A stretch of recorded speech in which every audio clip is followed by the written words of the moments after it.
back, and guys, we are done for today. I'm headed to the crib. Tomorrow we're in Loganville. Some local stuff. So that's all we're doing for today. Loganville tomorrow.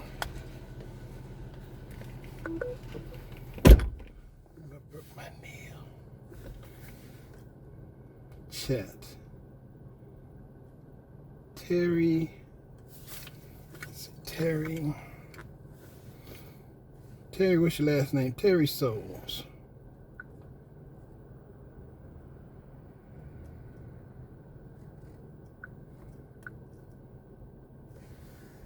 Oh. Terry.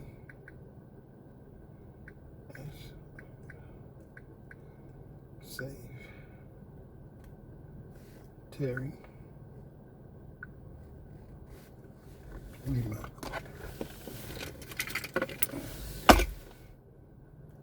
Post is tomorrow.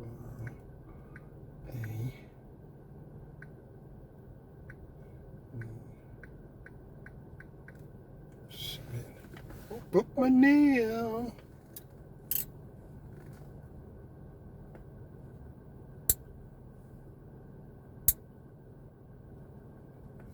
Do my own manicure.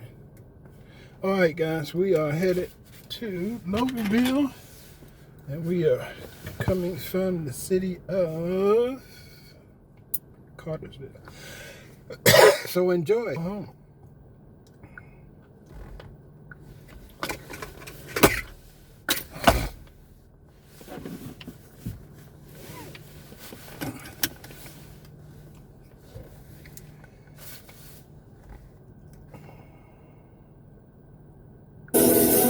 So this is obviously the chainsaw, and it's something more for the Democrats to cry in their oatmeal.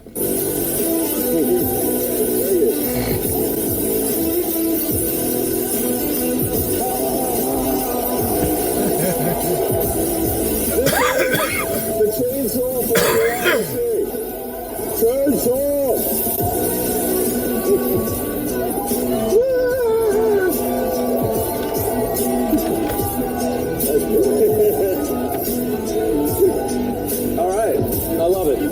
Mr. President, thank you so much. All right.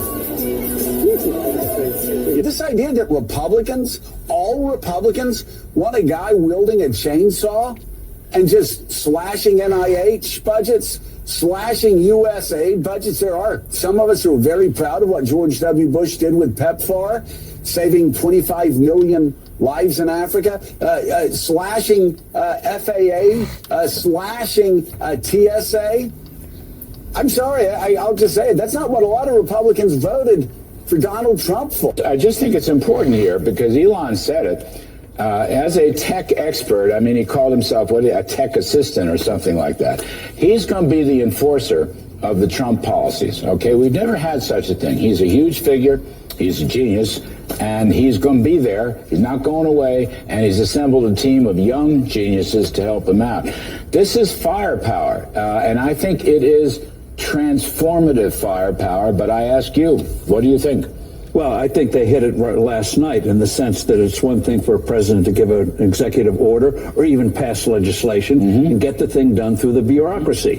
Franklin Roosevelt, when he was in the government, says like punching a pillow. Well, they're taking both a chainsaw and a microscope, finding out where the money actually goes, how it is being tracked, and where it goes through various agencies. Some of it sounds like money laundering, the way some of these things pass from one thing to another thing and end up in hands that it shouldn't be in. And I also love how Musk hit again and again, bureaucracy versus democracy. Right.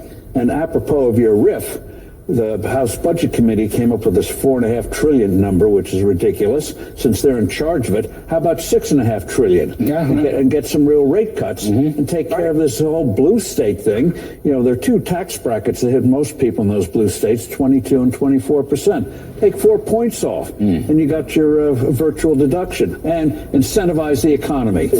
I do wonder, Van, what you think about, say, that message as opposed to some of the insensitive things we've heard from Elon Musk, the chainsaw stuff, etc.? Look, there's a smart way and a dumb way to do anything. There's a smart way and a dumb way to do anything, huh? So you're telling me that you know better on how to manage money and work with budgets than the richest man in the world. Come on, Van. Read the room. This guy bought Twitter for $44 billion and got rid of, I think it was like 80 or 90% of the staff, and took 12 months and has turned it entirely around. But you're telling me there's a right way and a wrong way for him to be doing, what he's doing. And what they're doing by, the Nazi salute and the chainsaws, they want us talking about stuff that the... You guys are still going there? You're still talking about the Nazi salutes, huh? All in your head. At some point, these people have to wake up and realize you've lost America. I don't mean you've lost a race. I mean you've lost America. Nobody's watching you. Even the vice president is laughing at you. I think we've done more executive orders than CNN has viewers. They're laughing at you.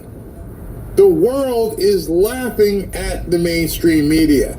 You're getting your butt kicked by alternative media, and then all of you who think you built up these great, audiences decide to come on to our side of the table and create these podcasts, and you're all getting your butts waxed. And you can't understand what is it about these people? How do they not, understand? I'm talking to them. I'm Van Jones. I'm Jennifer Rubin.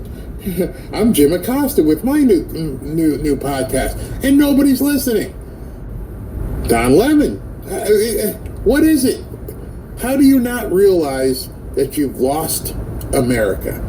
Not just some of the Democrats. You've lost America, and people are like, I've had it with you people. At the end of the day, it doesn't matter. We won't even remember in a week. Here's what's not going to be forgotten.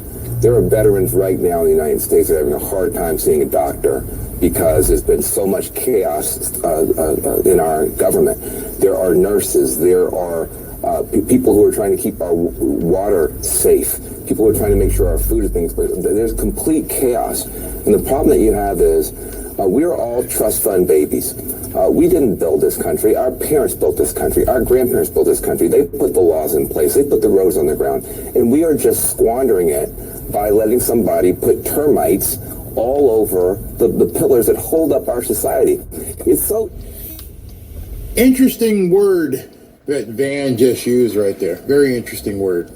And that very interesting word he used, that may not have been the exact right time to use it. Squandering. In the backdrop of everything that we've seen with USAID, with the Department of Education, with the military losing $2 trillion, with $50 million going to Gaza not Gaza, but to Mozambique for condoms. You exhibit everything I've been saying about losing America because you just used the word squandering about somebody who's trying to unsquander what your team has done. How stupid must your audience be to have just I know why, because you don't talk about it. Your audience doesn't even know. Unless they've looked someplace else, your audience doesn't even know about the gazillions and the Irish drag show and Romanian Sesame Street. Your audience doesn't know. But that's why you're losing so badly, because too many people do know. And you chose the word squandering to talk about Trump and Elon, and Americans are coming back squandering.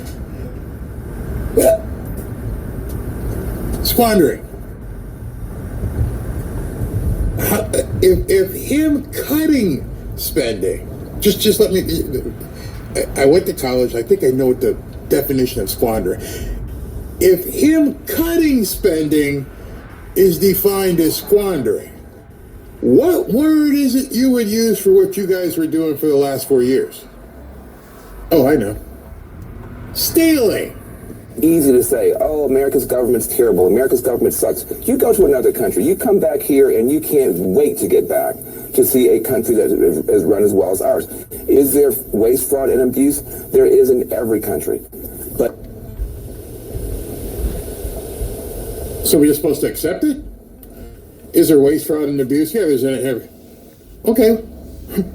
Why aren't you trying to fix that?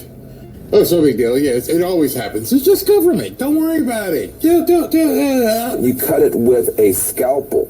You don't cut it with a chainsaw. And you cut fat. These people are cutting fat, muscle, bone, and marrow. When they say they're going to take $1 trillion out, that's going to hurt a lot of people. And by the way, go to Congress. You are... No. I don't want to use a scalpel. I don't want to use a sledgehammer. I want to see what Donald Trump is doing, and I want him to amputate. I don't mean to sound gross with that, but I want him, because a sledgehammer with me, I don't know, from my real estate background, a sledgehammer to me is, I look at that as breaking down things to rebuild it. Maybe that's ingrained in me, because when I've ever used a sledgehammer, it's like, hey, let's go ahead and take out a wall here and put a curved hallway. Or let's bust this out and put a moonlight or something. Most people who use sledgehammers are doing so in an effort to do something else. I don't want to do anything else. I want to amputate and cut that out. We don't need it, don't want it, bye. I don't need a scalpel. I'm not trying to do a fine cut. You know, when you've had an operation, me playing football, I've had knee operations and things like that.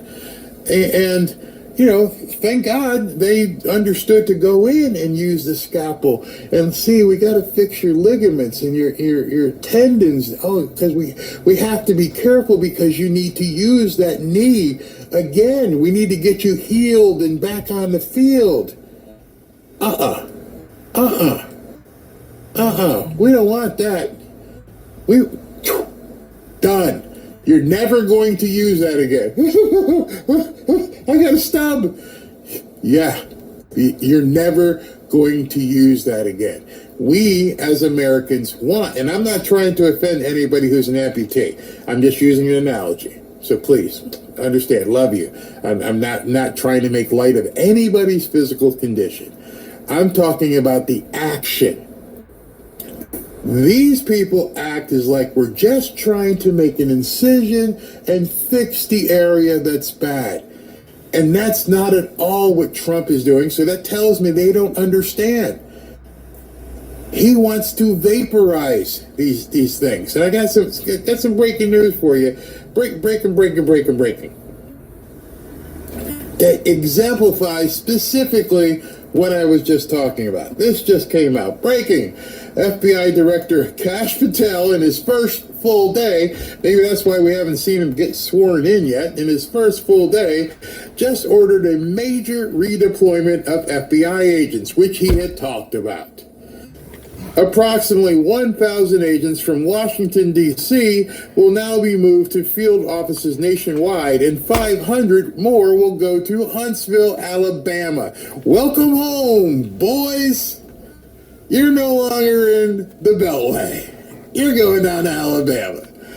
Today is his only first day in office, and he's already at it. This was something Kash promised, by the way, and I played that video that you're seeing there, where he's like, we need to splinter this into 100 pieces.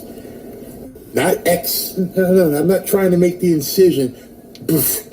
You no longer work here. Find an apartment or a house in Huntsville, Alabama. And by the way, don't be upset, because whatever you're paying for property up here in the Beltway, you're going to be able to buy a mansion down in Huntsville. Just imagine that.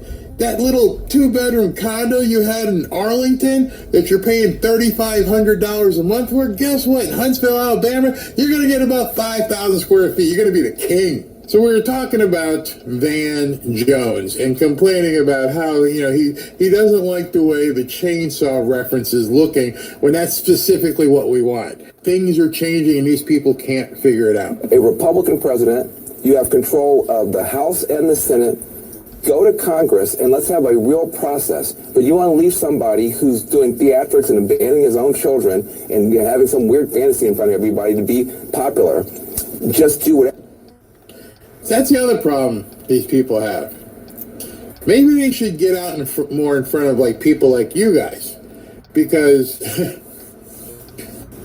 they don't listen to people. Where did you think that insulting somebody makes you feel better? I mean, Van, this is supposed to be a news show you're on. And I don't know who the other people are, but nobody steps up and goes, come on, man. He's not abandoning his children.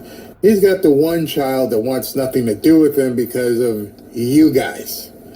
You put that hive mind virus into his child, and his child wants to be different. I guess that's the best word.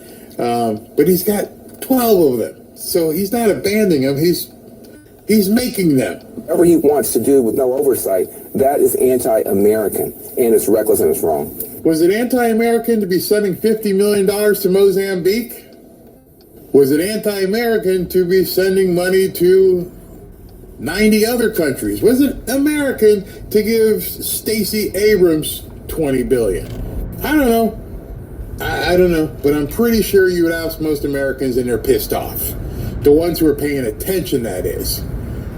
Notice again now, just another news cycle or show where nobody mentions any numbers.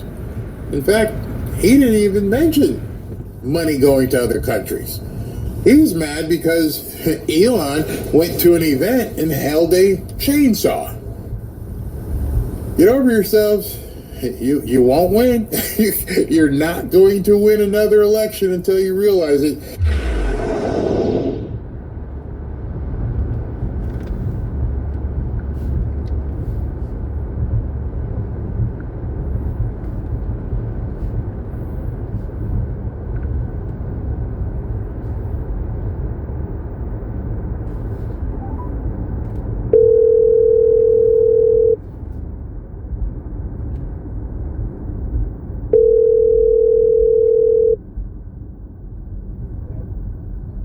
Hey, Rick. Yeah, I should be home by 3:15. Okay. All right. What time is it now? 1:35. Oh, okay. But I'm on my way. That's what I'm calling. Okay. All right. So I'm, okay. All right. Yeah.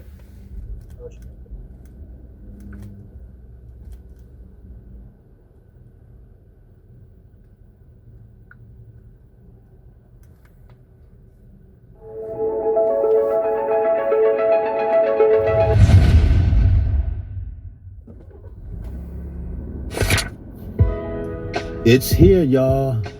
Glory Publishing has released a YouTube.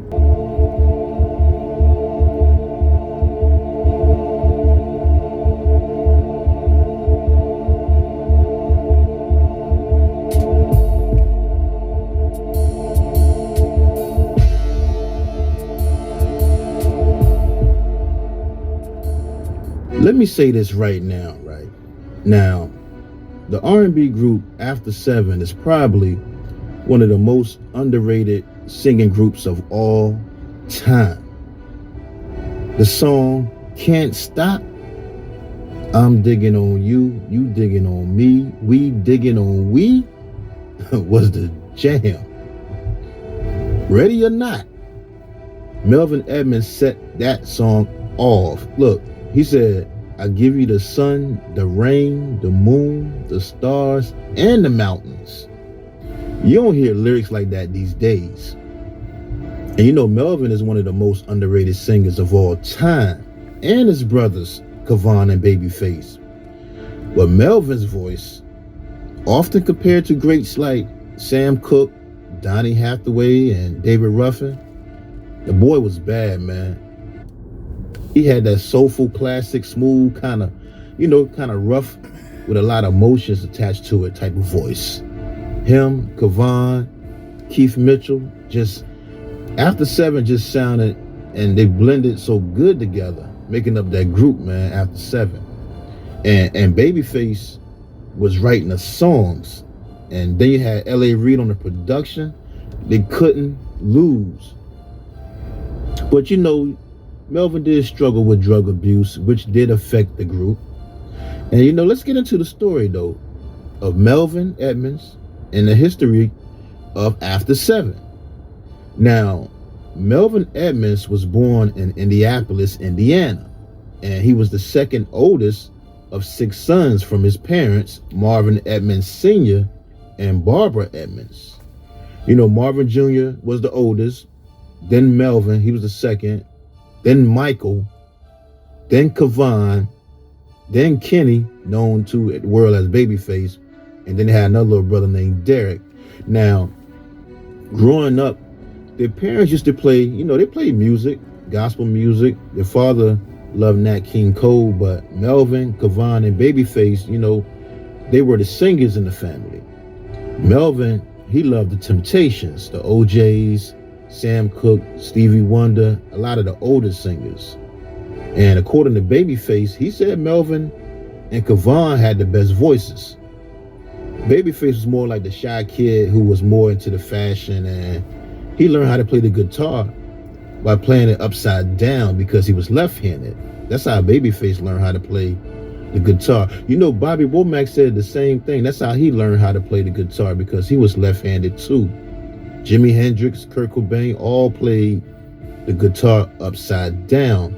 But Melvin, you know, he brought the guitar home, and he caught Babyface playing his guitar, and he told Babyface, no matter how much you play, you will never be as good as him. Wow.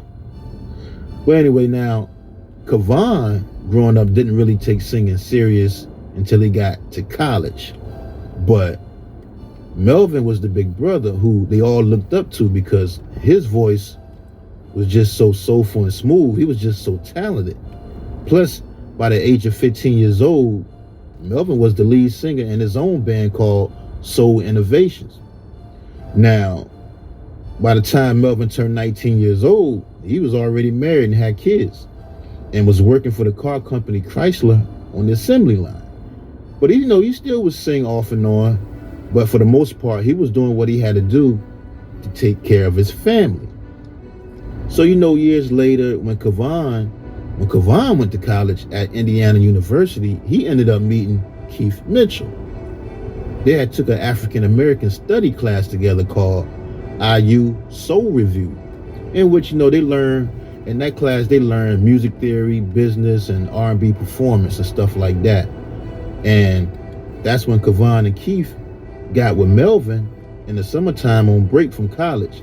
And they started performing locally together for years, doing cover songs of other artists. But they never got a record deal. So they just continued working their regular 9-to-5 jobs. Now, Babyface, on the other hand, he had hooked up with the group called The Deal, and they was doing their thing. And Babyface and L.A. Reid became songwriter and producer partners. They wanted to be like Jimmy Jam and Terry Lewis. And they would use Melvin, Kavon, and Keith to demo a lot of their songs to sell to other artists. And, you know, Babyface and L.A. Reid ended up having major success doing songs for artists like Bobby Brown, The Whispers, Shalimar, The Boys, Pebbles, and the list goes on. Even when Babyface did his solo albums, he would have After Seven, Melvin and Kavon and them, and he would have the group Troop do backup vocals for him. That's why Babyface albums sounded so good, man, because of the relationships with great singers he had worked with. And Kavon and Melvin, they was waiting on Babyface because Melvin had got laid off from his job, and Kavon, he was just tired of working a 9-to-5. They wanted to pursue their music career, their real passion. So, you know, Babyface told him to wait, but they was having so much success though. Babyface and L.A. Reid were having a lot of success. Everybody wanted to sign them at that time and work with them. And they ended up getting a production deal with Virgin Records. I think Virgin Records at the time, they had Janet Jackson, Paula Abdul there, Loose Ends was there on Virgin Records, Soul to Soul, and many more artists.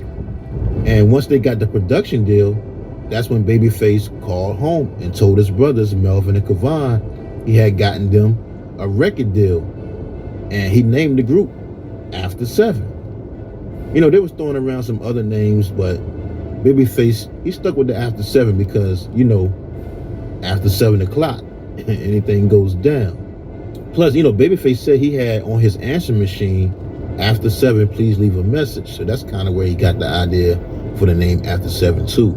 You know, the crazy part is Virgin Records hadn't even seen how they looked or anything. They just trusted Babyface and L.A. Reid because of all the success they was having. They said, if whatever you want to name the group, whatever, they didn't have to see them. Virgin Records didn't even know they were an older group. Plus, they looked young anyway for their age at that time. So now with a record deal, they started working on their album with Babyface and L.A. Reid.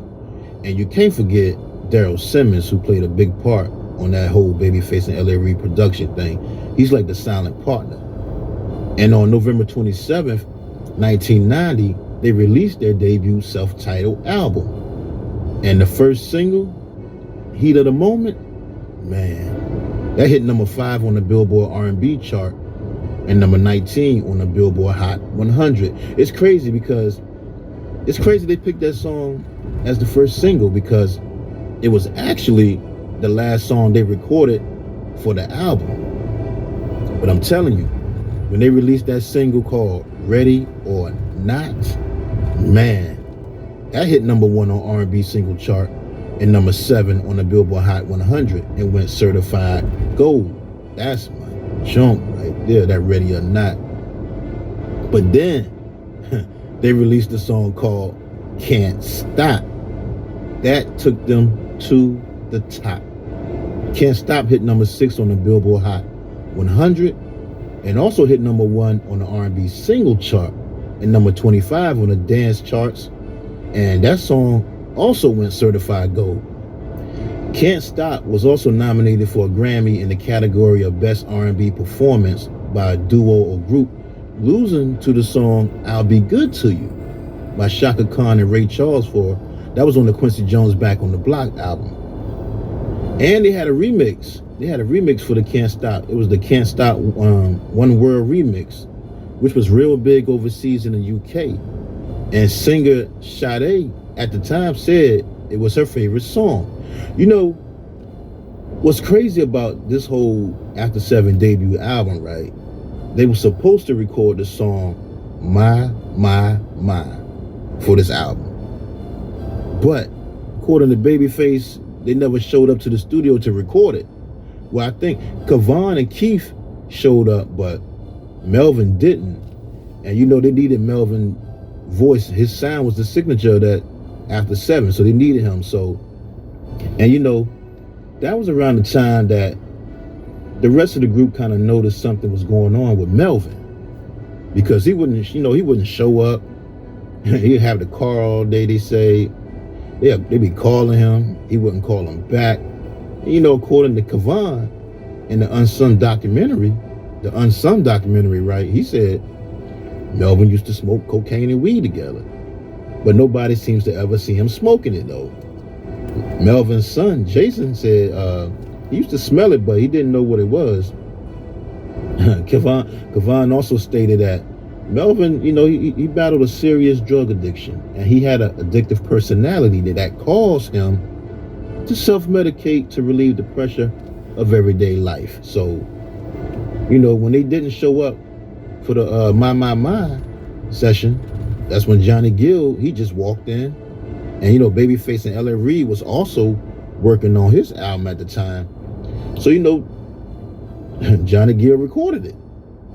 And then Babyface called legendary saxophonist Kenny G. He put that smooth saxophone on it.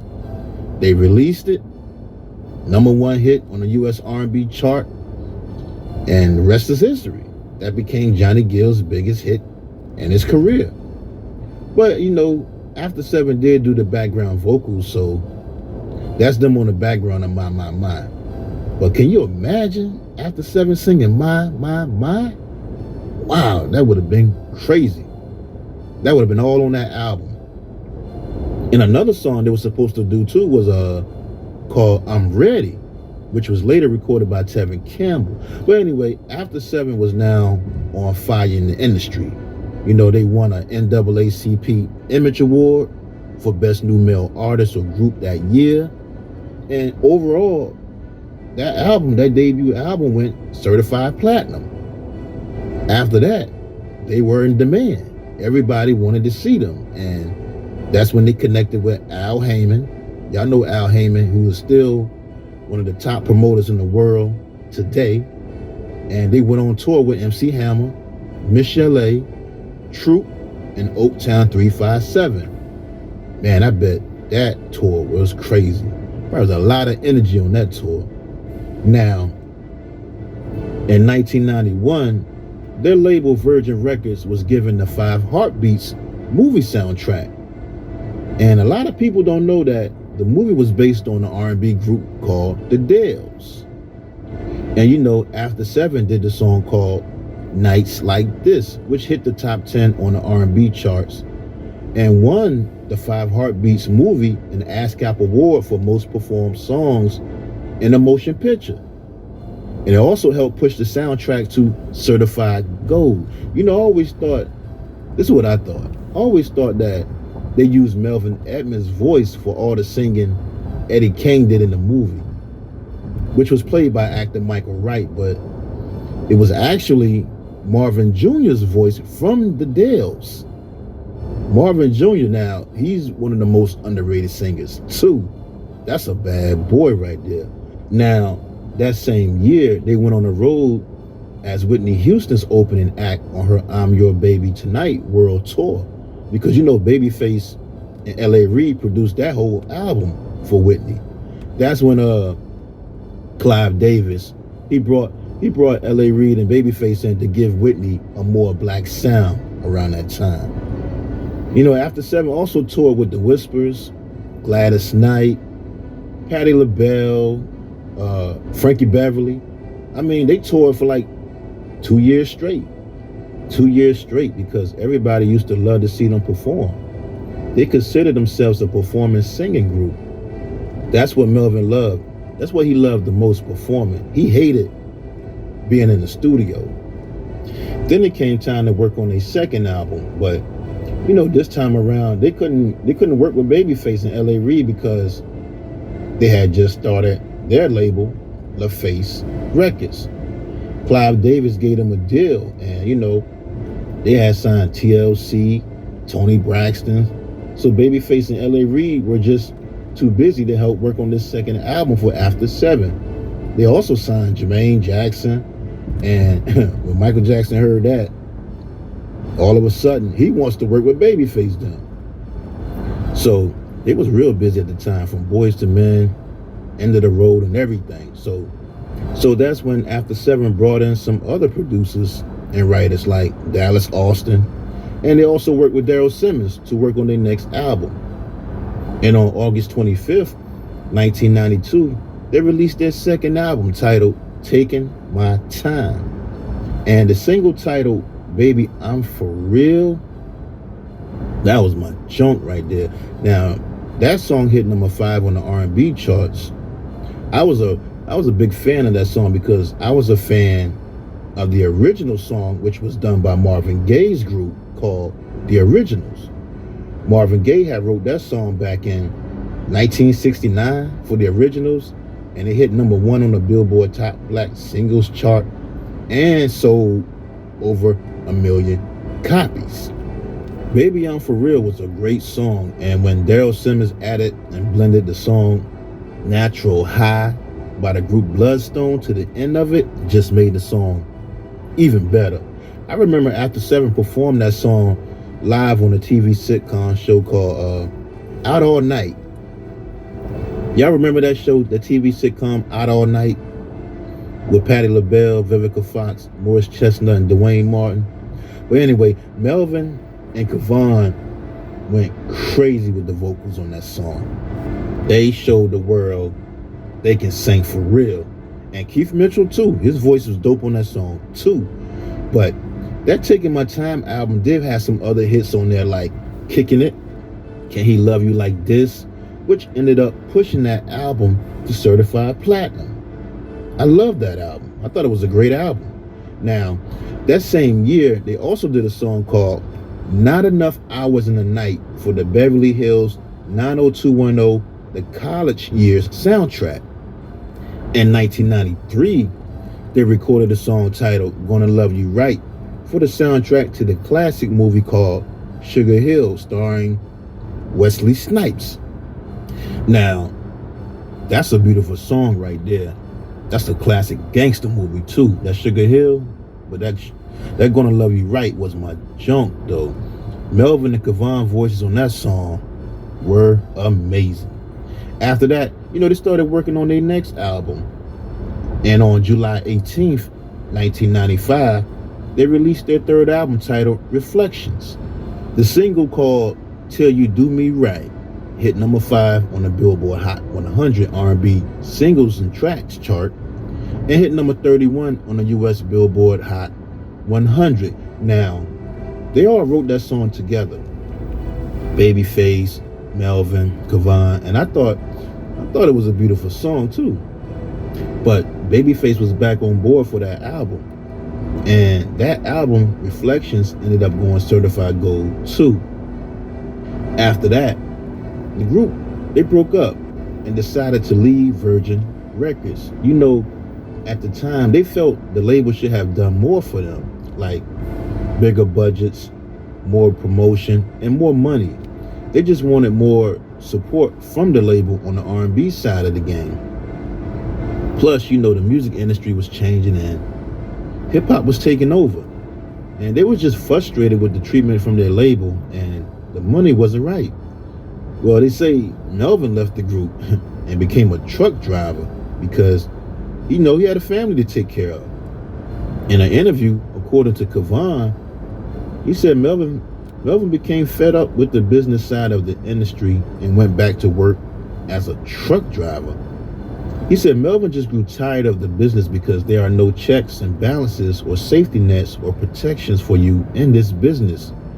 But he still loves to sing, but it's the extra stuff that he reached his limit with. Because see, Melvin was the type to just come in the studio, lay his verse down and would leave. He wasn't doing all that hanging around and all that and dealing with the business side of things. Rumors were out saying he left because he was on drugs, but Kavon said that wasn't the reason. Kavon said Melvin did struggle with drug abuse, which affected the group. That's not why he quit though.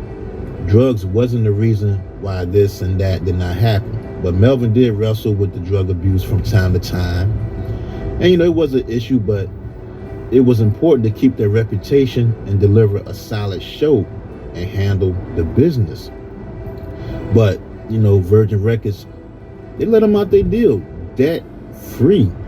Wow, that's unheard of. A label letting you go and wipe out all your debt that you owe them, that rarely happens for an artist. So once they became free agents, they thought record companies would be chasing them around to sign them, but no labels were interested. Because see, they were an older group, and most of the record labels at that time were signing younger artists. So once the group split up, Melvin went on to be a truck driver, but would still sing, off and on, especially when Babyface needed him. Keith Mitchell went on, he opened a barbecue restaurant in Atlanta. And then he started working with an artist. And Kavon continued to do music also. Now, in 1996, Melvin did sing background vocals on Johnny Gill's single called Let's Get the Mood Right, which was written by Babyface. That's a great song too. But then in 1997, LaFace Records ended up doing the Soul Food soundtrack. And Babyface had put a fake group together for a cameo in the movie called Milestone, which featured himself, Melvin, Kavon, Casey, and JoJo. And they released a song called I Care About You. And Babyface said that there was a possibility of the group putting a whole album together. And they talked about it coming together again a number of times, but it just never happened because of everybody's record labels. Label conflicts prevented them from doing that album, which I know would have been a classic album. Man, if they would have put that milestone album together, it would have been crazy. But you know, that Soul Food soundtrack hit number 4 on the Billboard 200 and number 1 on the top R&B hip hop albums chart, and went certified double platinum. That soundtrack had some hits on there. What About Us by Total, We're Not Making Love No More by Drew Hill, A Song for Mama, Boys to Men, that hit number 1 for 2 weeks on the US R&B charts and went platinum. That Soul Food soundtrack was a classic, man. Now, that same year, Virgin Records released a compilation album called The Very Best of After 7. After that, Kavon Edmonds, he released a successful solo album in 1999 called 24/7 on RCA Records, which went certified gold. And he also introduced Melvin's son, Jason Edmonds, to the world at that time. Kavon released another album too in 2009 called Who Knew? Man, I wish Melvin would have released a solo album. That would have been crazy. Now, in 2011, Melvin Edmonds ended up having a stroke that left him partially paralyzed on one side. And that's when his son, Melvin's son, Jason Edmonds, took his place as the official third member of the group After 7. So, you know, years later down the line, way later down the line, Babyface, he had a lot of songs in the stash. And he had asked After 7 were they ready to get back together and put out another album, because at this time, it's been like almost 20 years since they released the album. But you know, Kavon and Keith Mitchell said they were down to do another album, but you can't put out another After 7 project without Melvin. His voice is the main signature of the sound. So Melvin had to commit to it because he was still driving trucks and trying to get his health back in good shape. You know, he just had that stroke. So they like, if Melvin wanted to do it, they weren't going to do another album, but if Melvin agreed, they'll do it. And Melvin agreed, and he wanted to return back to making music. And in 2016, they had got a new record deal with an independent label called E1 Records. And on October 14th, 2016, they released their 4th album titled Timeless. And Melvin was back on board for that album. The first single, I Want You, that was my junk right there. That I Want You, that song hit top 10. It hit the top 10 of Billboard's adult R&B songs chart.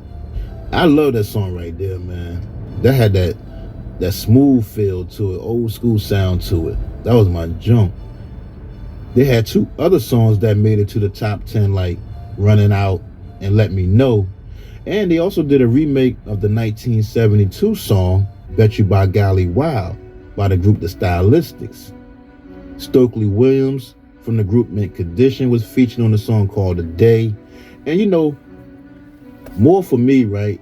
I was just glad that an R&B group was still together and singing, because, you know, R&B groups, they just vanished from the music industry. It was just great to see them put out some music.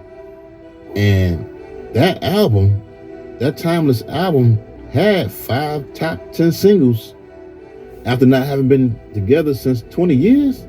That's crazy. But on May 18th, man, 2019, Melvin Edmonds died from an illness. They say he had a short illness, and they really never said what he died from. The cause of death has not been revealed still to this day. You know, After 7 is still doing their thing to this day too, though. They still touring and recording and putting out music. And you know, Melvin's son, Jason Edmonds, he left the group. So that's when they added Danny McClain to the group, who got the cosign from Melvin himself. So, and in August 2021, they released their 5th album titled Unfinished Business, which was a tribute to Melvin Edmonds. And you know, that album is fire too, man. The song called Tomorrow Can't Wait. Oh my, that's my joint right there. Another one is called Bittersweet. But you know, the special thing about that album is hearing Melvin Edmonds talk on the interludes. That was dope. You know, his son, Melvin Edmonds Jr., had his own label called Edmonds Music Incorporated Records. So he's doing this thing out there. And there were some talk about a biopic, but we shall see. I hope Kavon or Babyface put out a book soon. I would love to read about their journey in the music industry and get more insight on how their big brother Melvin played a big role in their life too, man. But you know, Melvin was 65 years old, man. Rest in peace, Melvin Edmonds. In this video today, Joy Reid's show has been canceled by MSNBC. I'm sure that'll put a smile on your face, of course. Also, Pete Hegseth comes out and he is now explaining why the chairman of the Joint Chiefs of Staff was removed. We're going to get to both of these stories and more in this video, but let's read what happened to Joy Reid. This story was reported by the New York Times early this morning. Joy Reid's MSNBC show canceled in major shakeup. The 7 p.m. slot that she obviously hosted for the past 5 years, that's over with. And now, I know I've showed you guys some clips from MSNBC, and I'm sure you don't care to know who's replacing her. But it's the group that you usually see on the weekends, and they're just as bad as her, in my opinion. Now, the article goes on to say some key things that I just want to touch on, and then we'll get to everybody's reaction that I was able to gather. It says this first: the programming shakeup is the first major change made by Ms. Cutler, who was appointed president this month. Remember, the past president, she resigned. She's out of there, okay? Now, Ms. Cutler, her first name Rebecca, has been drawing up a new programming lineup to jumpstart the network's ratings, which have outperformed rival CNN, but lagged behind the longtime ratings leader, Fox News. This is the only point I really want to touch on, which is they're never going to catch Fox News because they hate Trump too much. So guys, this is just another example of why shows like mine and others out there, we're all killing the legacy media, okay? There's no point to have her and people like her on cable news. She's too hateful. And you have even alternative news sources that are more factual than she is. That is an embarrassment if you're talking about true journalism, and she's supposed to represent an actual media news network. Now, here's what Patrick Bet-David said: the media landscape is changing, is tougher, plus more competitive. They're now competing with 5 million other podcasts. Some of them can't survive without writers, plus teleprompters. They can no longer hide behind their degree. Citizen journalism scares the hell out of them. I totally agree with him. Now, Charlie Kirk had this response: Joy Reid, aka the race lady at MSNBC, just had a show canceled because it was unwatchable. Good riddance to the most vitriolic, lowbrow, and unhinged race hustler ever allowed on national television. And Sage Steele actually responded to this by saying, sadly, every word of this is true.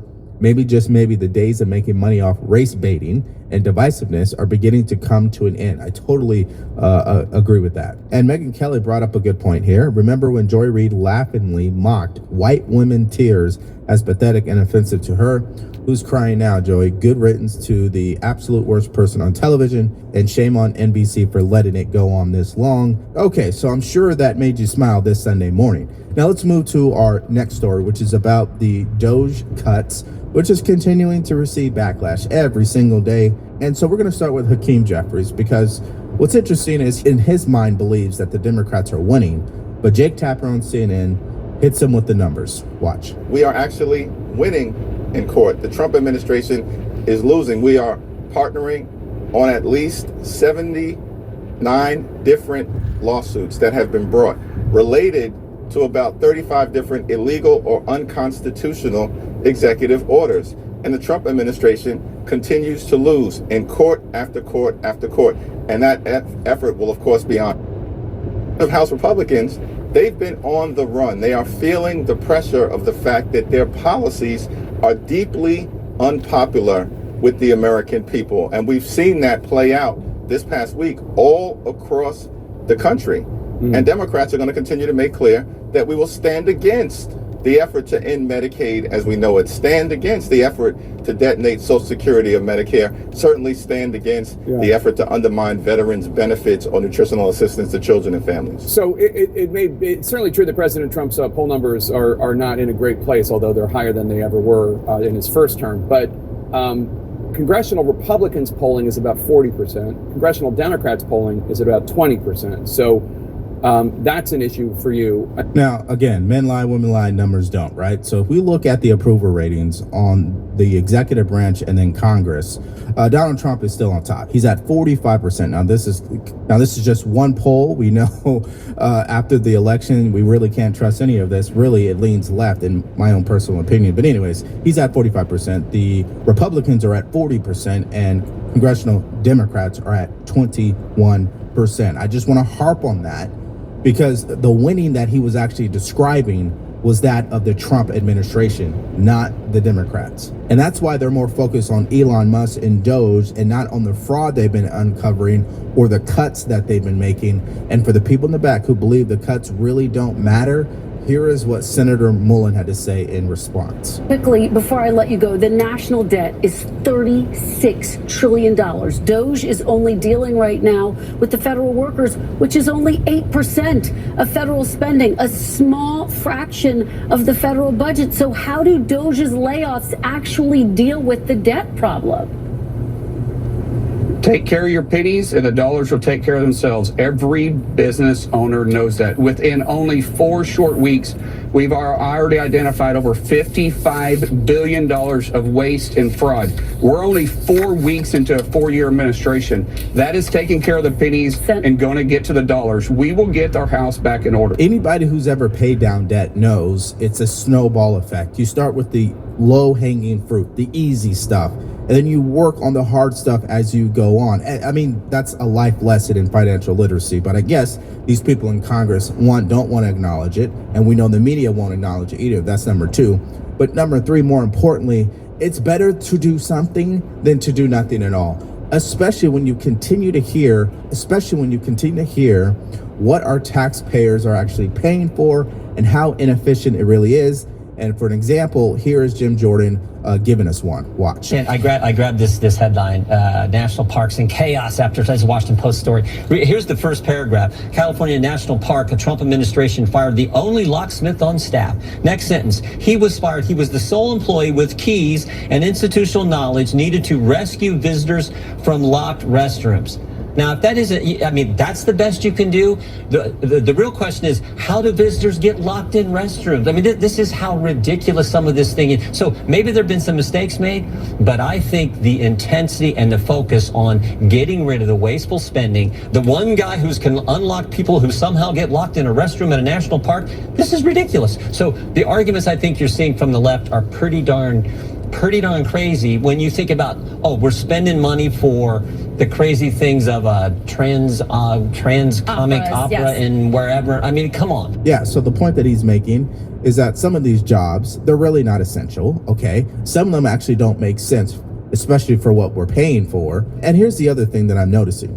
They'll always say, oh yeah, we agreed to cut fraud, waste, and abuse. Yeah, but you guys have never done it. That's the problem here. You guys, there would be an explanation about why General Charles C.Q. Brown Jr. was removed as the chairman of the Joint Chiefs of Staff. This explanation is coming from the Secretary of Defense himself, Pete Hegseth, this morning on Fox News. Let's take a look at that. And I have a lot of respect for C.Q. Brown. I got to know him over the course of a month. He's an honorable man, not the right man for the moment. And ultimately, the president made that call. And Dan Raisin Cain is going to be a fantastic chairman. I look forward to working with him. And he will give straightforward advice, as he did to President Trump, on the defeat of ISIS. No one else said it could be done in a matter of weeks. Raisin Cain said it could. And guess what? It happened. And the president respects leaders who untie the hands of warfighters in a very dangerous world. I think Dan Cain's the man to meet the moment. Now, if you were the president of your favorite sports team, I'm sure there would be some coaches that you would fire. I'm sure there would be star players that you would trade. That's exactly what's taking place here. President Trump has been elected. He has nominated Pete Hegseth to run the Department of Defense. Both in tandem believe the culture of the military needs to change. We need a new game plan, a new playbook, a new system.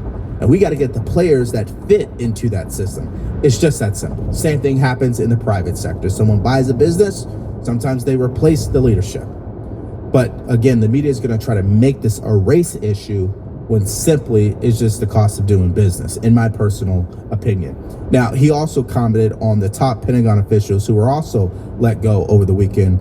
Watch this. Not surprisingly, there's been some backlash to those who are worried about their removal. One Georgetown law professor says this: Trump also firing the Army, Navy, and Air Force JAGs. In some ways, that's even more chilling than firing the 4 stars. It's what you do when you're planning to break the law. You get rid of any lawyers who might try to slow you down. Your response to her? Yeah, I don't know who Rosa is and what her hyperbole is all about.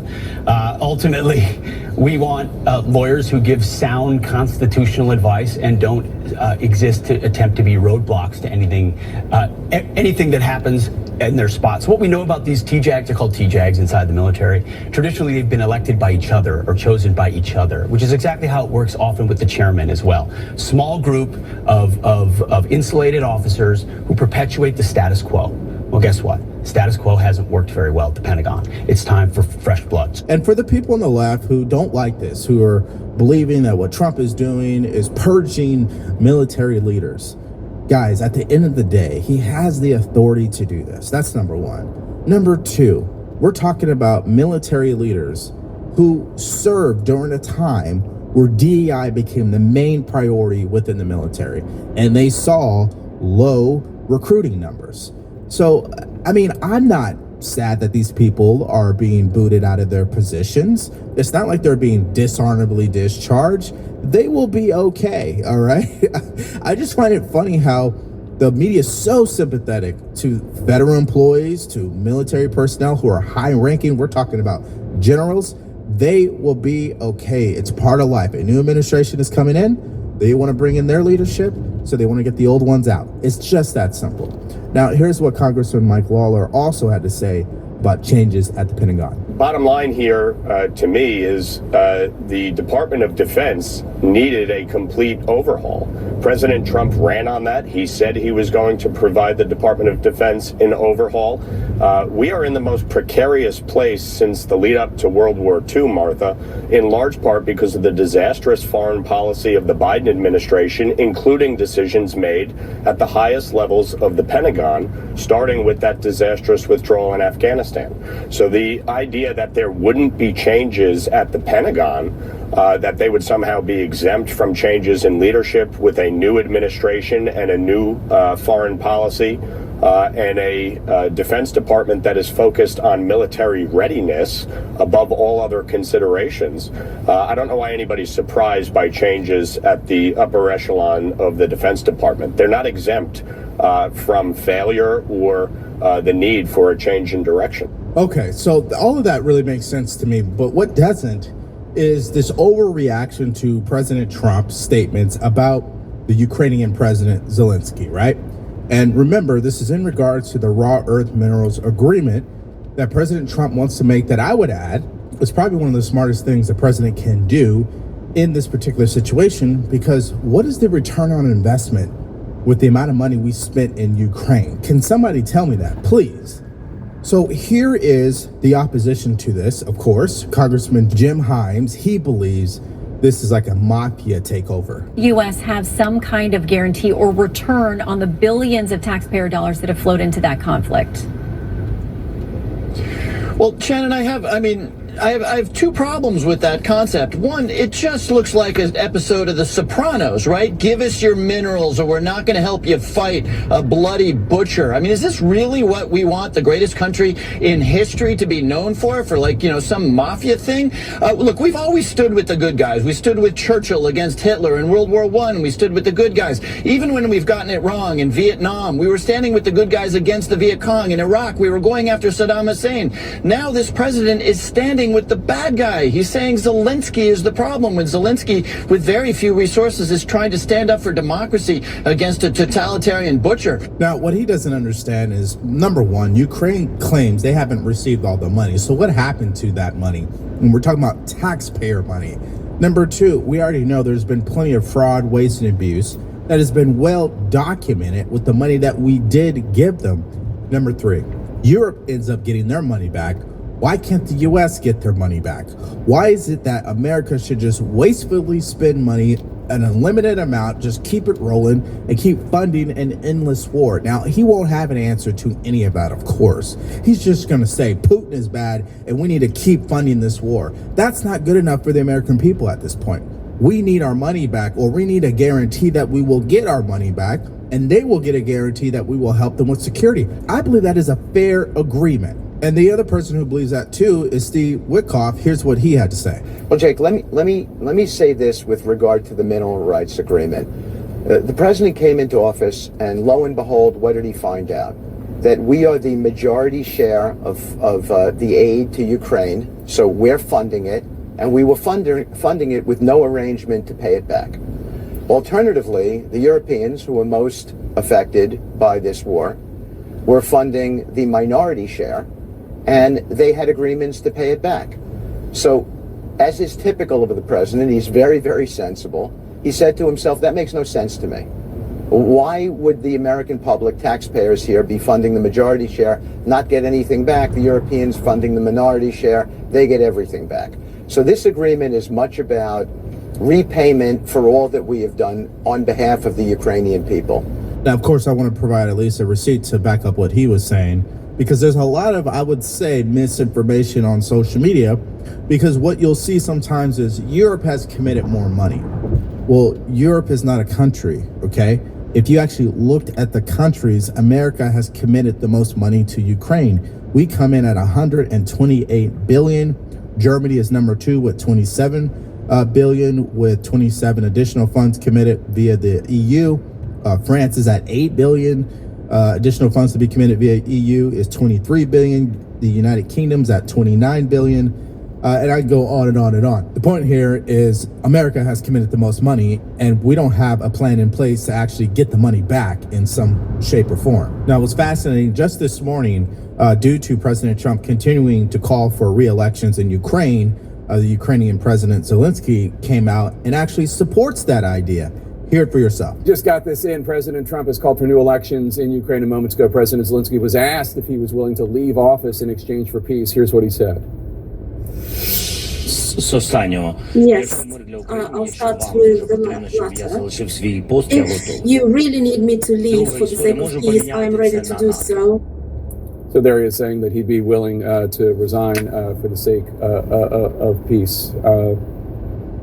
Hey, look, I think that the idea of having never-ending wars is something that the most Americans, vast majority of Americans, are just not comfortable with. However, I'm just cautioned to see too much ground to Russia. I mean, Russia and China have been strengthening their relationship for about a decade now. That certainly isn't in U.S. interest, particularly as China increases its military spend to modernize its military. We're seeing their actions in South China Sea. We're seeing their actions across Africa. We're seeing them across South America. So that should really worry the administration. I do applaud the president for trying to find a resolution to this. I just think the resolution cannot give an upper hand to Vladimir Putin. Can I just say real quick, Ukraine is winning this war. Ukraine has killed 4 times as many people as they've lost. Russia has lost twice as many people as the U.S. lost in World War II. And to defend as a defending country, all you have to do is keep defending. People like Adam Kinzinger, and especially the establishment in Washington, they are not reading the room. The American people overwhelmingly reject endless wars. There's no question. They overwhelmingly reject sending money over and over and over again. For what in return exactly? Especially when you see the problems we have here in our country. That doesn't mean we can't help other countries, but we got to help ourselves at the same time. And that's all people are really asking for. It's really common sense in my opinion. So listen, it brings me to the question of this video, which I know will put a smile on your face. How happy are you that Joy Reid's show has been canceled? And secondly, what is the next show that you would like to see canceled?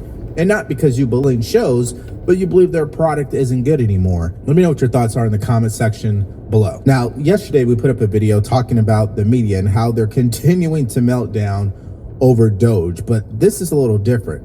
There's a Doge dividend plan that has been introduced, meaning whatever money that is being saved, 20% will go back to American citizens in the form of a $5,000 check, and the other 80% will go to pay down debt. I'm gonna tell you right now, people like Van Jones did not like it, and so I want to show you the meltdown. And if you're interested in seeing that, all you have to do is click on that video because it's coming up right now. Joy Reid, goodbye, biatch. She was a racist. Black woman who was a racist. And good riddance, because her show made absolutely no sense. So, Joy Reid, hey, I don't think they have unemployment lines anymore. You can apply for your unemployment. Oh, no, wait a minute. You were fired. That means you're ineligible for unemployment. We'll be back. On another major deal with Ukraine expected this upcoming week as the president pursues payback for America's financial support of Ukraine, while also pursuing tapping into Ukraine's extraction of rare earth minerals. Here's President Trump yesterday. We don't get our money back. We get nothing. So we're getting our money back. We're going to get our money back because it's not fair. It's just not fair.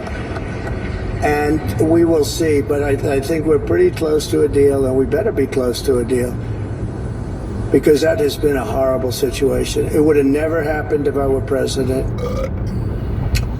Ukraine is reportedly home to Europe's largest reserves of titanium used to make alloys for aircraft and naval vessels, as well as lithium, a critical material in batteries. Trump wants 50% of the revenue from resource extraction in Ukraine, plus the right of refusal to purchase any minerals exported before Ukraine can sell them to any other country. Treasury Secretary Scott Bessent traveled to Ukraine last week to get Zelensky to agree to a deal, but Zelensky initially pushed back, sending Bessent home with no deal. The negotiations have resumed, but not before a war of words broke out between President Trump and Zelensky, with the Ukrainian leader telling reporters President Trump was living in a, quote, Russian disinformation space, triggering President Trump, who then called Zelensky a dictator with no elections on Truth Social. All of this as President Trump presses forward to even the playing field with trade partners, threatening tariffs to come this April as he seeks to end two wars, cut the size of government, and expand America's footprint, with potentially acquiring part or all of the Panama Canal very soon as well. Joining me now, the man at the center of it all in this Sunday Morning Futures exclusive, Treasury Secretary Scott Bessent. Secretary, good to see you today. Thanks so much for being with us.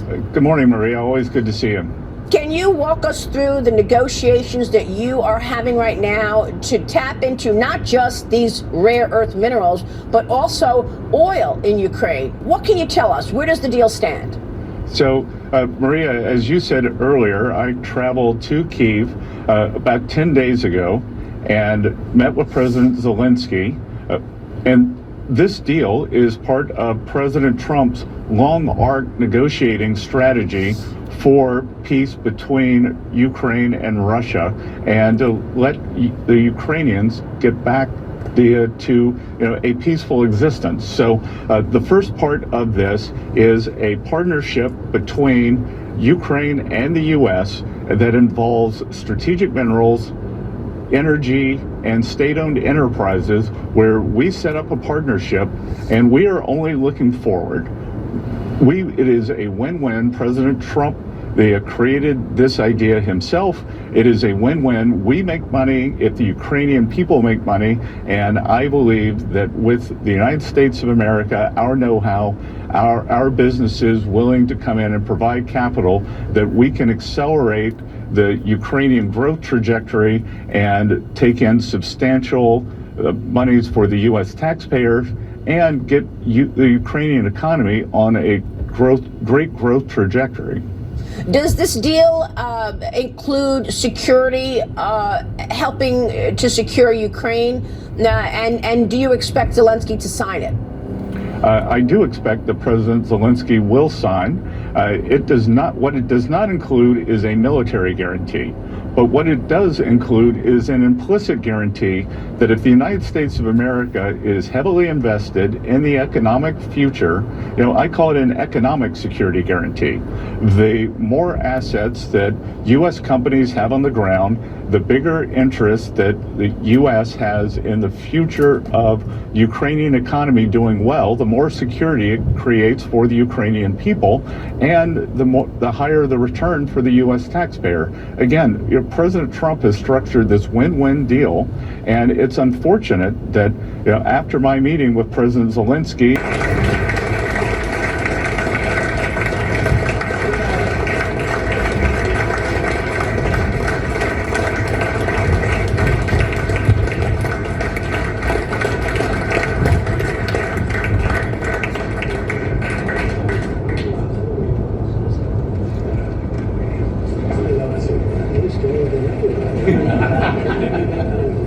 Congratulations. Good job.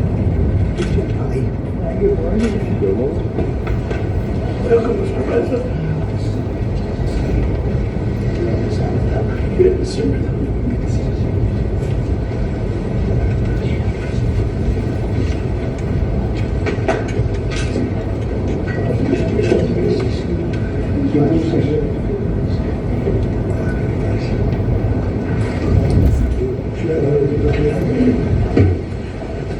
It's a nice friendly group.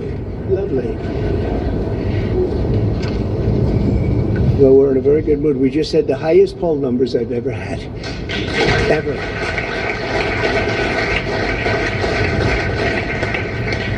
And actually a record for a Republican. Now, I don't know about have they checked the Democrats too, but we have a record so far for a Republican. Now it's 4 weeks. We have a lot of weeks to go. We want to finish that way, right? But I just wanted to thank everybody because you've been really amazing.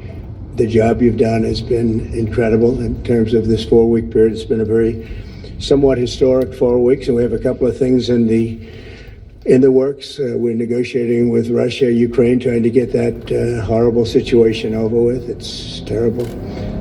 It's just so terrible. I see pictures that you fortunately don't get to see. You don't want to see them. And that is a killing field. You have young soldiers being killed, thousands a week, and we got to get it over with. It's bad for Russia, and it's bad for Ukraine, and it's bad for us on a humanitarian basis. I've had very good talks with Putin, and I've had not such good talks with Ukraine. They don't have any cards, but they play it tough. But we're not going to let this continue. This war is terrible. It would have never happened if I were president, but it did happen, so I got stuck with it, and the whole world is stuck with it. And right now you have a country that has its cities, they look like demolition sites. Those beautiful towers, those 1,000-year-old golden domes that were so beautiful, the most beautiful in the world, they say, they're all in smithereens. Millions of people are killed, I think far more people than anyone understands. And we have people that better get to the table and get it ended. Should have never happened. It would have never happened. But I'm delighted to welcome America's governors to the White House. You're amazing people. Even the Democrats are amazing people, some of you. And we've worked together. Actually, we work very well together. I can't think of anybody. There's one or two, that it doesn't work out so well, but that's sort of normal. But I do want to welcome you, and I want to let you know that anything I can do, I'm here. I'm here for you. And we can do a lot. I do want to say that I left a great place, North Carolina, and we're really working hard there since I've been in. For 4 weeks, we've done more than they've did in all of the period of time. And FEMA was a disaster. FEMA wasn't there. They didn't do the job, and it was a terrible, terrible situation. I've never seen anything like it. And then they actually, when they did get there, a very small group, they chose anybody with an American flag or the name Trump on the front of the house. They would sort of skip that house very nicely. And it was just a disaster. And we've done it the other way. And we're working with a very a very nice person that we've had good relationships. The newly elected Democrat governor, who's here, I assume, is he? Okay, thank you very much. We're working well together, very well together. And we're not using FEMA so much, but it doesn't matter as long as we get the job done. But the people are becoming very happy. So I want to thank you very much. Great job. We are, and I'm of the opinion, I understand FEMA very well. We had a good situation with FEMA, but it was a very expensive thing to do. And I really believe when there's a natural disaster, a hurricane, a tornado, or whatever it may be, you're very capable people. It's called you fix it. You take care of it yourselves. You don't have to call some faraway state and have people planed in from areas that they have no idea. They come in from Alaska to help you in Florida. They say, boy, this is hot here. This is, by the time they figure it out, everything would have been fixed. It's not a good situation. It's very expensive. You spend at least twice as much. They don't negotiate. They go out and hire local contractors, and they have no idea who they are. And I'd rather have my governor from South Carolina, Henry. I'd rather have Ron. I'd rather have from Florida. I'd rather have, I could name just about everybody in this room. I'd rather have you do it. You'll save a lot of money. And we'll send the bills. We'll pay, I think, far less. We have to have, you have a little bit of skin in the game. Otherwise, those bills will be much higher than they're supposed to be. Especially with a couple of you in this room who I know will get bills that you wouldn't believe, record setters. But so I think 75-25 with the government, the federal government paying 75, and we'll go right through to probably either go through Commerce, maybe go through Marco, because Marco's very good with money. I don't think I'm going to give them to the environmental gentleman, Lee Zeldin here, because Lee's going to say, what's this all about, huh? They gave me this too. You have found some big stuff, by the way, some big fraud. You have, as you said, this one's not even explainable. We're talking about billions of dollars, so great job, Lee. Really, it's sad, but it's a great job you've done in a very short period of time. But I think Marco or Scott or Howard, and if wherever Howard may be, we want to congratulate him. He did it was a great session. He got no Democrat votes. I thought he's been a Democrat all his life and he got no Democrat votes. They all called him to apologize. And, honestly, that shouldn't be. But he got approved yesterday. But today I'm delighted to welcome America's governors to the White House. And I've known many of you for a long, long time. And this week we're forging even stronger bonds of cooperation to better serve the American people. I also want to thank the members of my cabinet who have joined us for this meeting, and they have gone right off the bat. And I also want to thank Senator Thune, because I'm hearing we set a record on approvals, and I was screaming. I thought it was going so slowly. I think we have a record. So I apologize to anybody I screamed at. But no, it was announced this morning. I think we had a record for the number of positions, so that's great, and they're great people. So I'll begin by introducing Secretary of State Marco Rubio. He scares me because he got 99 votes. So that's either unbelievably good, because he's an incredible diplomat and therefore he's Secretary of State and you couldn't have picked it, or I'm a little nervous about you, Marco. And the only vote he didn't get was our vice president, who couldn't vote because he had just left. So you got 100%. But it really says something. I think it says working together. It's an amazing tribute, I think. I'll let you know about it. I'll let you know about it in about 2 years, everybody. Marco's been great, and he's been in some big meetings with people at the highest level of states that we would say, states meaning other countries that we would have said wouldn't have dealt so well, but they're dealing very well. You have a great group of people with Steve Witkoff and Michael Waltz, and we're making amazing progress. I mean, we've made more progress on that situation, which is Ukraine, than they have in 3 years. Again, it's so sad that it began, but we're also working very hard in the Middle East. Another one that wouldn't have happened, we would never have had, that you wouldn't have had October 7th. They had no money, Iran was broke. We had sanctions up on Iran that nobody's ever seen before. They were literally broken. They were not giving any money to Hezbollah, to Hamas. And how about Hamas yesterday with the babies? How about that? You know, we're going to take that. We're going to continue to take that. I don't think so. But I want to just thank you, Marco, for doing a great job, and Scott, you also. Scott went all the way to Ukraine. I said, don't do it. That's why they have telephones. But it's always better to meet in person. But I just didn't feel that it was good, and it was dangerous. You saw things on that train ride that you didn't like. I understand. You know, it's a pretty dangerous ride, a long ride. How long was that? 10-hour ride. It's after you get there.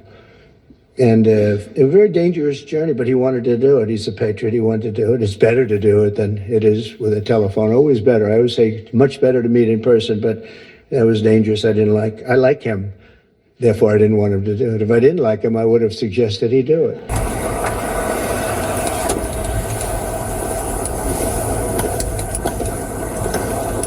Roll your windows down. Back window for me. I cannot see in the back, and that tent is illegal. That's the that tent is real dark. Sir, I had this vehicle for 3 years. Okay, you had the vehicle for 2 years, but the tent is not. I said the 3 right years, sir. 3 years is still not the right percentage. Okay. So what percentage you think it is? I can tell you it's dark just by looking at it. Sir, I'm taking what position? Okay. What position? The reason I'm stopping you from speaking. What is it? But what? I know the difference between Sir, if I can't see in it. But I had it covered for 3 years, and I've been coming up and down this. I've been coming up and down this road. Okay. Do you want me to get a tent meter? Do you want me to have another officer bring a tent meter for you? No, do what you have to do, sir. Is that what you want me to do? Do what you have to do, sir. Okay. Let me see your driver's license. I thought you said you were going to do something. Okay. Let me see your driver's license. Sir, you don't have to come. One thing you don't have to talk to. You don't have to talk to me. Let me see your driver's license. You don't have to talk to me like that. You're not going to tell me. You're not going to dictate. You're not going to dictate. You're not going to dictate. But you're not going to talk to me. If I'm going to start with your tent, I'm asking you for your driver's license. But you're not going to talk to me that type of way. Let me see your driver's license. Can you go to your supervisor? I'd like to see your supervisor. Thank you. Grab me 42 to 41. He's requesting a supervisor. Let me see your driver's license, sir. I don't have to wait for my supervisor. Okay. So you're refusing to give your driver's license? I'm not refusing. Okay. I'm just waiting for your supervisor to come. That's not how that works. Yes, it does. Okay. I'm not retaking. I'm not taking it. So I'm gonna let you know right now. You're obstructing my investigation. I asked you for your driver's license. And if you don't give me your driver's license, you will be going to jail tonight. But I asked for your supervisor. My supervisor can still come. If you're not giving me, I'm telling you again, your audio recorded. If you do not give me your driver's license, you will be going to jail tonight. But I asked you, can I see your supervisor? I asked you. Sir, you don't make the rules like that. I asked for your supervisor, sir. I'm asking for a supervisor. If you do not give me your driver's license, supervisor, sir. Again, I'm asking for a supervisor, sir. Step out the vehicle. Step out the vehicle. Step out the vehicle. What you want me to do? I'm tight. Take your seatbelt off and step out the vehicle. You pulling the gun out on me? This is not a gun. But you pulling the taser out on me on the traffic stop? I didn't do anything. You're obstructing my investigation again. But I asked you, can I see your supervisor? Grab him 42. Go ahead and step out. I asked for a supervisor. Step out the vehicle, sir.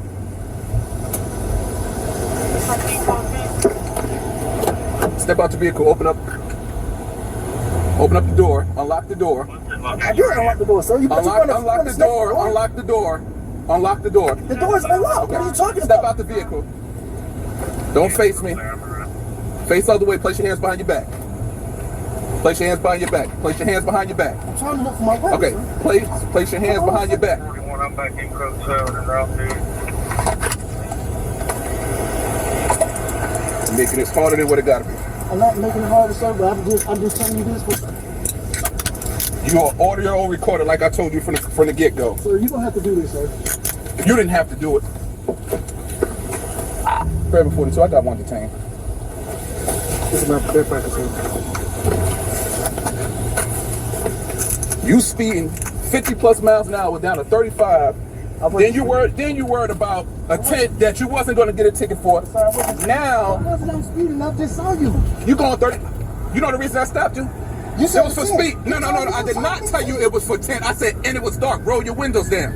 That's what I told you. So you did not tell, I did not tell you it was for 10. You told me it was for tent. I said your tent was dark to roll down your window. That's what I said. So since you want to be an asshole,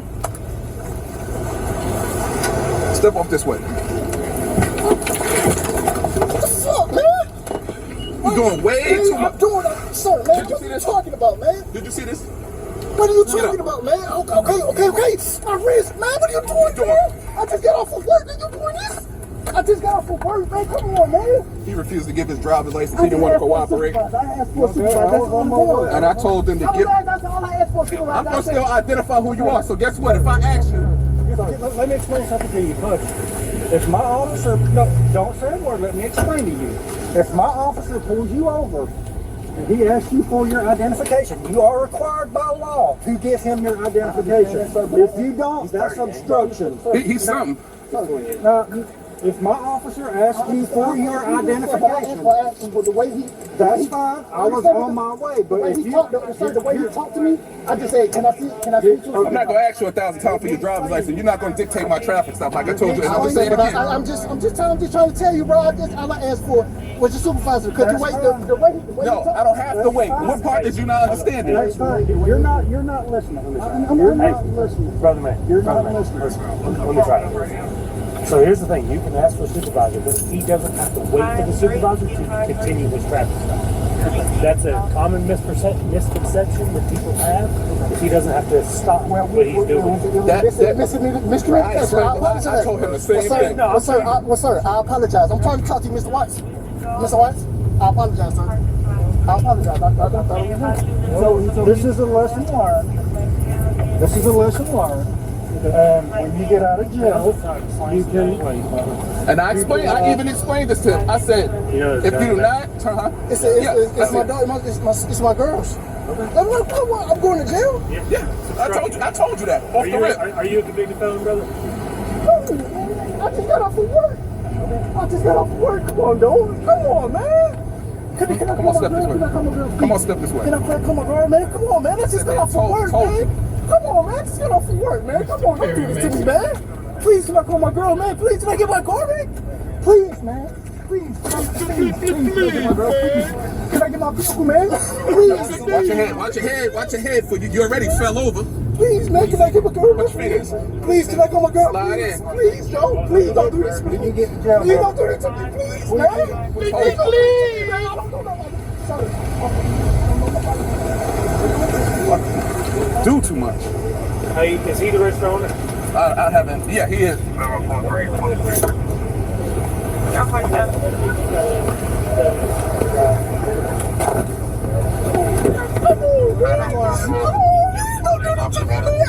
go to work. I push my ass. I work hard, man. Come on, don't do this to me, man. Please, dog. Please, dog. Don't take my car, please. Please, man. I just got this job, man. Please don't do this to me, man. Please don't do this to me, man. Please, don't do this to me, man. Louis, please. Why don't do this to me, man? Please, man. You did it to yourself. I'm sorry, man. I told you I'm sorry. I didn't want to see a supervisor, man. I thought I was doing the right thing. I swear to God, please, man. Don't do this to me, Louis. Man, don't do this to me. Wes, please. Please, man. Please, I don't have the money to do. I don't have the money to get out, bro. Come on, man. You gonna do me like this? You gonna do me, please, man? Please. Go ahead and make a so bad. I don't have no words, man. I don't have no words, man. Come on, man. Come on, man. Please. I'm talking to you. Come on, man. No, we're not talking no more. I told you off the rip. So I'm not, please, man. I just got off of work, man. Like literally, I just got off of work. Oh my mom, I just got off of work, man. I'm not doing it. That's my girl's gun, bro. If you can call, you can call it and everything. That's her puppy. Yeah, I guess so. Please let me call my girl, man. Please. That's my diabetic. That's my diabetic thing. Can you get my phone, please? Sir, that's my diabetes, man.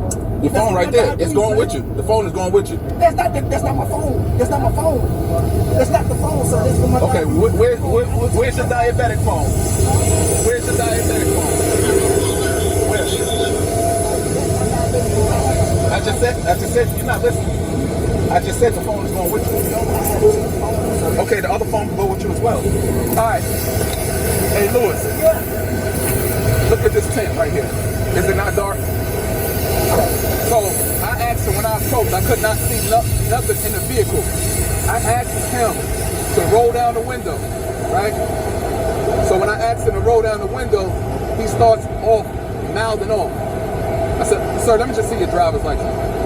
I'm not pulling you over for the tent. I'm pulling you over for speeding past the damn precinct. You doing 50, 55 plus. So he was in front of the car that I pulled over. So he was flying past you, right? No. My bad. No, the car I pulled over, there's another car that went down. Yeah, I just seen the car flying. I visually observed him doing 55 plus. So then when I got behind him, I can't the tag light is out. And he got the tent tag on it.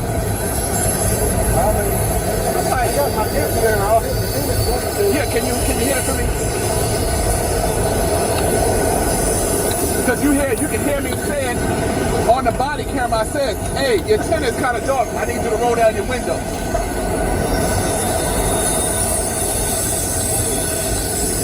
That toxic shit went away when he found out he was going to jail.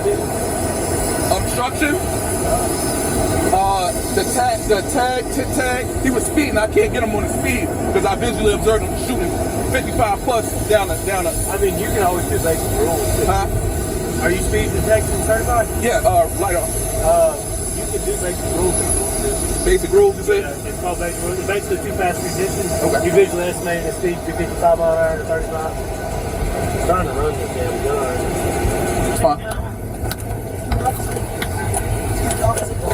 And we're going to confirm that tent like I told you. The man was charged with resisting arrest and cited for his tent being out of regulation.